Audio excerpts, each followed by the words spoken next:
দেখো আমাদের বান্ধবী যেহেতু বাবার বাড়ি থেকে এসছে, সেই খুশিতে আমাদের আজকে চিকেন দিচ্ছি। চিকেন তন্দুরি খাবি, হান্ডি চিকেন, যাই হোক কিছু একটা হচ্ছে আর কি। মোট কথা চিকেন আর কি মেন, মানে কি বলবো, মহানায়ক হচ্ছে আজকের মহানায়ক চিকেন। আর আমাদের চিকেনের সাথে আর বেশি কিছু হবে না, দেখতেই পাচ্ছ। এমনিতেই সব মানে একটু দুবলা পাতলা মানুষ, আমরা শরীরে লাগতে আছে। তাহলে বাগান ঘর থেকে এসে পরে আর শরীর বইছে না, ওই জন্য শুধু বললাম চিকেন কর আর ঘর থেকে রুটি। চিকেন আর রুটি, সত্যি কথা বলতে আমাদের এরকমই। যদি স্যালাড খেতে চাও স্যালাড অন্যবার মিষ্টিও থাকে, এবার মিষ্টি আনানো হলো না আমাদের। ঠিক আছে চলো দেখতে থাকো। আমাদের চিকেন কিন্তু যে বানায় সেই বানাবে। দেখি না চিকেন আমাদের বৌদিকে, চিকেন বৌদি এখন আটা মাখছে, চিকেন বৌদি এখন আটা মাখছে। চলো কি হবে তা দেখতে থাকো।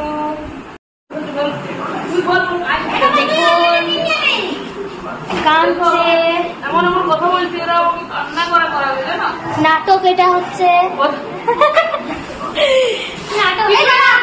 কিছুই না, এসে পেঁয়াজ কেটেছে তাই চোখে জল দেয়, ওইটাই বলছি, আর কিছুই না।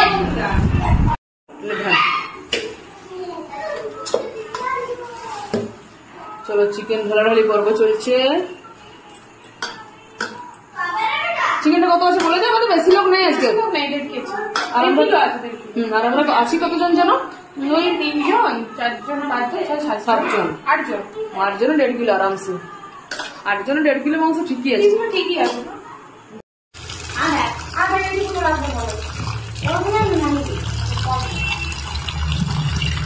বলছো ওটা আধা রাস্তা ম্যারিনেশন করতে হয় না, ম্যারিনেশন করে দিই। ধুই চলছে আর এদিকে পেঁয়াজ কাটা আছে আর রসুনটা তো, রসুন আর আদাটা বাটা হবে না, রসুন আদা বাটা হবে। চলো আজকে আমাদের এই ব্যাচেলার চিকেনের রেসিপিটা বৌদি শেয়ার করবে। ব্যাচেলার চিকেন আমাদের, আমরা হচ্ছে হাত কি, আমরা হাতলুড় হেল্পার, হাতলুড় কি আমাদের বলতে, হাতলুড় কি হেল্পার আমরা। চিকেনের আর কি দেখাবো, চিকেনের রেসিপি কি, তবুও আর কি কেন এত সুন্দর হয়, নিশ্চয়ই কোনো একটা ট্রিক আছে, সেই ট্রিকটা আজকে জানাবো। তোমাদেরকে জানাবো গো ট্রিকটা কি আছে। আগে নুন দিই নাকি, আমি চিপে চিপে দিয়েছি। চলো নুন যাচ্ছে,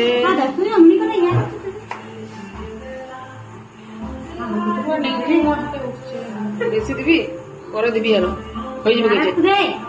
একবারে রেখা দিকে দেখিয়ে দিই দাও, না নুন বেশি দেবে, ঠিক আছে। মাংসের নুনটা ঢুকে গেলে ওটা কম হলেও ক্ষতি নাই, এই ঠিক হবে, আমি বলছি ঠিক আছে। আর কি দেবো বল, সব দেয় ওগুলো সব, ওকে। লঙ্কা জিরে ধনিয়া ঠিক হবে, আর দিস না, বাচ্চাগুলো খাবে, ভালো লাগবে। আবার আমি ওদের কেমন করে তাকালাম, ক্যামেরাটা আমার মুখটাতেই ছিল না, আমি ছিল না তখন। হ্যাঁ বললে হয়ে যাবে, আমি বলছি তোর দিকে ছিল। দেখ কেটে পরে করো, দেখো ঠিক কেমন করছিলি মুখটা। জিরে হলুদ মেন ইনগ্রিডিয়েন্টস ভুলে যাচ্ছে, নুন হলো, জিরে হলো, ধনে হলো, আর কি লাগবে, তেল দে, তেলটা পরে দিতে বই, মাছ মাখা চলুক, খাঁচা খাঁচা করে পুরো একদম, পুরো একদম জমিয়ে চিকেন ওইখানে তুলে রাখবে। এগুলো এগুলো আরো লাগবে, ঠিক আছে। চলো রইলো এখানে থাক। আর আমি এইভাবে যদি গড়া করি তাও হবে না, হাতের স্মেলটা আছে ওর।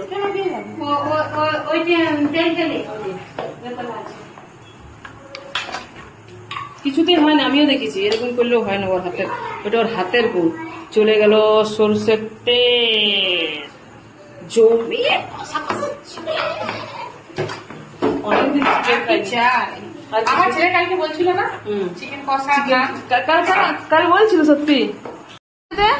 মিষ্টি রসগোল্লা, কি গরম, দেখো গরম দারুন, দেখো গরম গরম রসগোল্লা। আরেকজন চিকেনের জন্য, হ্যাঁ বাবু চিকেনের দেরি হচ্ছে, ও দুটো জিনিস খায় না। চলো চিকেনটা রান্না হতে হতে না তোমাদের সাথে একটা জিনিস শেয়ার করি। এই কয়েকদিন আগে ব্যাংকে গেছিলাম, ঠিক আছে? তো ব্যাংকে একজন মানে আমাদের এই আইডিবিআই বাঁকুড়া যে ব্যাংকে না, ওখানে বেশিরভাগই তোমার ওই হয় না ওই স্টাফ মানে তোমার নন বেঙ্গল, মানে ওরা বাংলা কথা বলতেও পারে না, বাংলা কথা বুঝতেও পারে না, ঠিক আছে? তো এবার একজন বয়স্ক মানে আমার বাবার থেকেও বয়স্ক উনি কাকু, উনি আমার আগে লাইনে দাঁড়িয়েছেন, আমি পিছনে দাঁড়িয়ে আছি। তো এবার আমি অনেকটা দূর থেকে যাই বা যে কারণেই হোক আমি একটু সাইড থেকে চেকটা দিলাম আর কি, তো সাইডেই রাখলো। তো তখন ওই কাকু মনে করছে যে এই যে চেকটা নামিয়ে দিল তাহলে কি উনি মেয়ে বলে এর আগে নিয়ে নেবে, এরকম ভাবলো।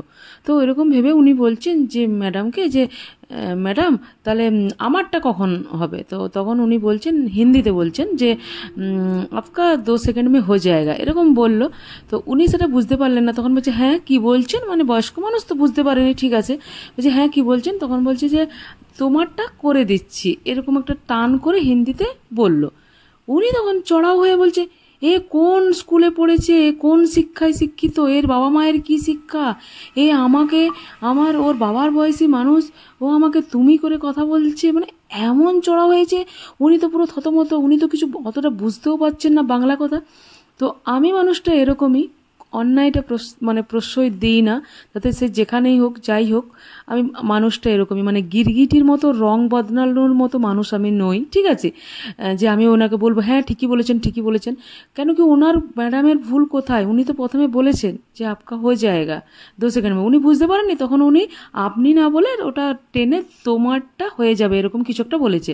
আমি বললাম কাকু আপনি এই তো বললেন যে আপনি বাবার মতো, তো যদি বাবার মতো তাহলে একটু ভেবে একটু মেনেই নিন না, কি হয়েছে? উনি ভুল করে বলেননি, আপনি ওর বাবা মা তুলে বলছেন, খুব শুনে খারাপ লাগলো। আমি তো এই কয়েকদিন আগে বাবাকে হারালাম, আমার জানো তো কোথাও না খুব কষ্ট হলো। উনি যখন বাবা মা তুলে বললেন, বাবা মা কি কখনো কারোর খারাপ শিক্ষা দেয়? বাবা মা সবসময় বেস্ট থেকে বেস্ট শিক্ষাটা ছেলে মেয়েদের দেওয়ার চেষ্টা করে, নিজের জীবন দিয়ে বাবা মা চেষ্টা করে। তো আমি ওই একটা কথাই বললাম। তো উনি আমার দিকে যা চোখে তাকালো, দেখলাম কিছুক্ষণের মধ্যে কতগুলো লোক জড়ো হয়ে গেল। বললো কি হলো কি হলো কি হলো? তখন উনি ম্যাডামই বললেন কুছ নেই হুয়া, মানে আলগা করে ফাঁকা করে দিল আর কি, যে আপনারা নিজের নিজের কাজ করুন, কিছু হয়নি। তো এত আমার খারাপ লাগলো। তো আমি জানো তো এরকম অনেক জায়গায় অনেক রকম মানে স্ট্রেট কথা বলি, তোমাদের হয়তো মনে হতে পারে যে এটা কেন বললাম। এটা মানে মোরাল অফ দ্য স্টোরি এটাই, এটার যে সবসময় সত্যি কথা বলবে, সত্যের পথে থাকবে, সত্যের জয় একদিন হবেই। হয়তো কিছু মুখোশধারী মানুষ আছে তোমার আড়ালে, যে আরও মানে তোমার আড়ালে যে চারিপাশের যে একটা তোমার মানে বৃত্তর মতো আমরা থাকি, তো সেই চারিপাশের মানুষগুলো তোমার বিরুদ্ধে ভুল বোঝানোর চেষ্টা হলেও একদিন সত্যের জয় হবেই। সেদিন সবাই বলবে যে না হ্যাঁ তুমিই ঠিক ছিলে, তোমারটাই ঠিক ছিল, নিশ্চয়ই একদিন বলতে সবাই বাধ্য হবে। আমি বলবো এটাই যে সবাই সত্যের পথে থাকো, মানে মানুষের সামনে একরকম, আড়ালে একরকম, পিছনে আরেক রকম, এরকমের নিজের ইয়েটা করো না, ইমেজটা, সত্যের পথে থাকো, এটাই বলবো। এটাই আজকের মোরাল অফ দ্য স্টোরি আর কি। ভাবলাম শেয়ার করি, কয়েকদিন থেকে ভাবছিলাম শেয়ার করব, বাট আজকে এই চিকেন কষা হতে হতে কেন জানি না মনটা হলো যে তোমাদের সাথে এই গল্পটা শেয়ার করি। আর আমি তো অনেকের কাছে এই জন্য অনেক খারাপ, জানো তো, এই সত্যি কথাটা আমি বলে ফেলি। তো কি জানি কেন জানি না, এটা আমার বাবার থেকেই পাওয়া। সত্যি কথা বলতে আমি পছন্দ করি আর কি। তোমাদের কিছু জনের মনে হবে হ্যাঁ বড় বড় জ্ঞান দিলাম, হ্যাঁ বাট বড় বড় জ্ঞান নয় গো। আগের দিন পোস্ট করেছিলাম তো অনেকে মেসেঞ্জারে কমেন্ট করেছিলে, বাট মেসেঞ্জারে আমি অতটা রিপ্লাই করতে পারি না। মানে ধরো বাড়ির কাজ বলো, ইউটিউব বলো, ফেসবুক বলো, এই সবগুলো সামলে না আর মেসেঞ্জারে ঢোকা হয় না। ফেসবুকে একটু বেশিক্ষণ না থাকলে ফেসবুক আবার সব কিছু রেড করে দিচ্ছে, তো মেসেঞ্জারে রিপ্লাই সেরকমভাবে পারি না। তোমরা নিশ্চয়ই কমেন্ট করবে, আমার যদি চোখে পড়ে আমি ওই তোমার ইয়ে করব, অবশ্যই ভিডিওর মাধ্যমে আমি রিপ্লাই করে দেবো। তো দেখলাম হ্যাঁ তোমরা অনেকেই আমাদের ওই জুটিটাকে ভালোবাসো, তো তোমরা যদি ভালোবাসো নিশ্চয়ই আমাদের এই জুটি থাকবে। আর ননদ বৌদি জুটি আমাদের যেটা দেখো ভিডিও, সেগুলো তোমরা অনেকে পছন্দ করো, তো নিশ্চয়ই তোমরা যদি ভালোবাসো আমরা সুন্দর সুন্দর আবার এরকম কন্টেন্ট নিয়ে আসবো, মাঝে মাঝে করতে থাকবো। সবাই পাশে থাকো, সাথে থাকো। তোমরাও আমার এই বংলেডি পিয়ালি ফ্যামিলি বলো বা পিয়ালি মুখার্জি যে আমার ফেসবুক আছে প্রোফাইল, তো এই ফ্যামিলি মেম্বার্সগুলো যদি আমার পাশে থাকো না, তাহলেও আমার অনেকটা মানে কি বলবো, আগামী দিন অনেকটাই পথ চলার জন্য খুব ভালো হবে আর কি। কেন কি আমি বন্ধুত্ব নিয়ে এগুলো নিয়ে বাঁচতে থাকতে বেশি ভালোবাসি, প্রেফার করি। ফ্যামিলি তো অবভিয়াসলি আছে, ফ্যামিলি তো প্রথম অবভিয়াসলি, তারপরেও আমি বন্ধুত্ব বলো এইগুলো নিয়েই থাকতে ভালোবাসি আর কি। তো নিশ্চয়ই তোমরা সাথে থেকো, পাশে থেকো, আর ওই কিছু মুখোশধারী মানুষ আছে তাদের থেকে কিন্তু তোমরাও সাবধানে থেকো। কার কার জিভে জল এলো বলো তো? আমার তো খুব জিভে জল এসছে, উফ আর থাকতে পারছি না। বাইরে প্রচণ্ড মানে আজকে জানো তো মানে বিকেল বেলার থেকেই বলতে পারো একটা বিশাল বড় ঝড় উঠে গেছে আমাদের এখানে, মানে বিকেল থেকেই চলছে ঝড়টা। আর এখন সেটা মানে আকাশে মানে বিরাট একদম আকার বিদ্যুৎ মেঘ চমকাচ্ছে, বৃষ্টিও শুরু হয়ে গেছে। তো আমরা প্ল্যান করছি চিকেনগুলো